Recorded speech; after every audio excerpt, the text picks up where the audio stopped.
Isang mapayapang araw sa iyo. Welcome sa Living Faith, isang pag-aaral ng maikling devotion. Muling pagbibigay kahulugan sa sagradong lugar. Mga pagninilay sa aklat ng Levitiko. Isang linggo pagkatapos ng pagsamba, narinig ko ang isang kabataang nagkukwento tungkol sa pinakahuling isyu sa kanilang paaralan. Sinaway siya ng isa pang mag-aaral, "Huwag kang magtsismis, nasa simbahan ka." Tiyak na natapos ang usapan, ngunit ipinakita ng kanyang sinabi ang pananaw na marami ring Kristiyano ang mayroon, ang paghihiwalay ng mga aspeto ng buhay. Para sa kanila, ang simbahan ay banal, habang ang lahat ng iba pang lugar ay hindi banal. Hindi mo na kailangang magbasa ng malalim sa lumang tipan upang makita ang mga alituntunin sa Levitiko tungkol sa kabanalan at sagradong espasyo. Puno ang aklat na ito ng mga ganitong tagubilin.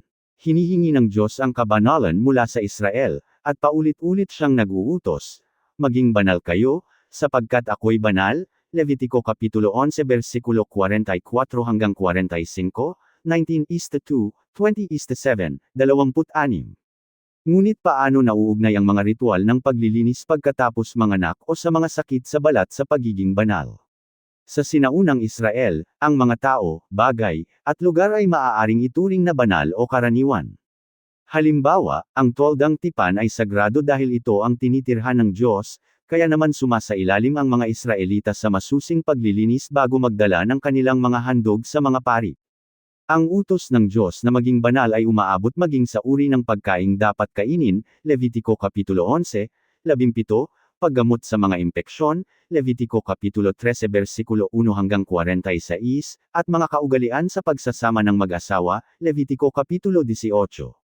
Kahit ang maliit na amag sa tela ay kailangang ipakita sa pari, Levitiko Kapitulo 13 versikulo 47 hanggang 59.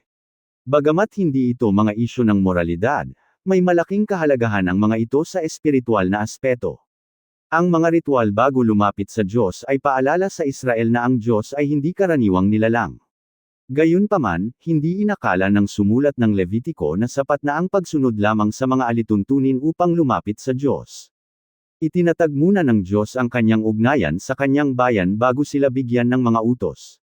Bago pa man marinig at masunod, o suwayin, ng Israel ang mga batas sa Levitiko, paulit-ulit na ipinahayag ng Diyos na siya ay, ang Panginoon, na naglabas sa inyo sa lupain ng Ehipto upang maging inyong Diyos, Levitiko Kapitulo 11 versikulo 45, tingnan din ang 1936, 22-33.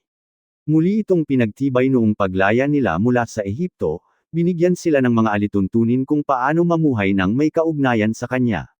Ipinahayag pa ng Diyos na siya ang gumagawa sa kanila na maging banal, at hindi ang pagsunod sa batas, Levitiko Kapitulo 20 versikulo 8, 23. Kaya kahit sa aklat ng Levitiko, ipinagkaloob ng Diyos ang kanyang biyaya sa bayang makasalanan at hindi karapat-dapat. Ipinapaliwanag ng batas kung paano sila dapat mamuhay bilang bayan ng Diyos, mga taong inihiwalay para sa Kanya, katulad niya. Ngunit binago ni Jesus ang pagtingin dito. Pumasok siya sa sanlibutan, naging ganap na handog, at nagbukas ng daan, ang tanging daan, upang makaharap ng tao ang Diyos. Ang mga may sakit sa balat ay lumapit kay Jesus upang pagalingin at muling tanggapin sa lipunan. Ipinang-aral naman ni Pablo na ginawang malinis ni Jesus ang lahat ng uri ng pagkain at lahat ng tao, at ang tunay na pagtutuli ay yaong sa puso.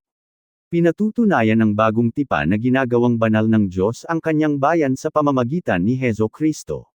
Paano nga ba tayo mamumuhay bilang mga taong ginawang banal sa pamamagitan ni Kristo? Bilang bayan ng Diyos, binigyan tayo ng mga alituntunin sa kasulatan tungkol sa pagtrato sa kapwa, paggamit ng ating mga salita, at pagpipigil sa ating mga isipan. Ngunit hindi natin ito nagagawa ng mag-isa. Ang Espiritu ng Diyos ay nananahan na sa atin, tayo ang kanyang templo, 2 Korinto Kapitulo 6 versikulo 16. Siya ang gumagawa nito sa atin upang tayo ay mamuhay bilang kanyang mga alagad sa lahat ng oras at sa lahat ng dako. Sa paglipas ng panahon, binabago tayo ng ugnayang ito at nagbabago ang ating pag-uugali, ngunit higit pa rito, binabago tayo ni Jesus bilang mga bagong nilalang na nagpapakita ng kanyang kabanalan, nasaan man tayo naroroon. Maraming salamat sa pakikinig. Ako si Pastor Jeff Flores ang nagsasabing sa ang lahat ng papuri.